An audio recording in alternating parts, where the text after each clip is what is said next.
ओडिशा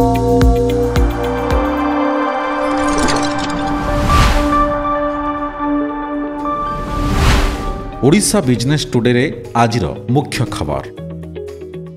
ओडिशा रे रेल भित्तिभूमिर द्रुत विकास हेब। ओकाक पुराणा कोठा नुआ आईटी हब रे रूपांतरित हेब। राज्य रे खनि राजस्व ह्रास। पुरीरू आरंभ हेब विकसित कृषि संकल्प अभियान। पुरी विश्वविद्यालय पई पुणी जमी मागिला वेदांत।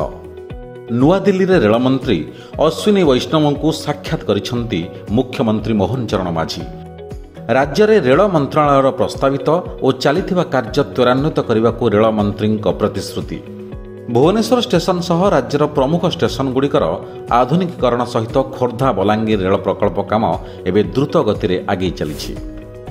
आचार्य बिहार रे थिबा ओडिशा कंप्यूटर प्रयोग केन्द्र बा ओकाक्र पुराणा कोठा को भांगी सेठारे एक अत्याधुनिक टेक्नोलोजी बिजनेस टावर निर्माण हेब। 3 लाख वर्ग फुट स्थान रे एही टावर छिड़ा हेब और एथिपई निवेश हेब 200 कोटी टंका। एठारे आईटी और आईटी संपर्कित कंपनी माने कार्य करिवे। गत 2 वर्ष रे लुहापथर खनि निलाम होई नथिबारु राजस्व उपरे एहार प्रभाव परिलक्षित। 2009 पूर्वरु राज्य रे 629 लुहापथर, मांगानीज, क्रोमाइट, ग्राफाइट, बक्साइट प्रभृति खनि लीज थिला।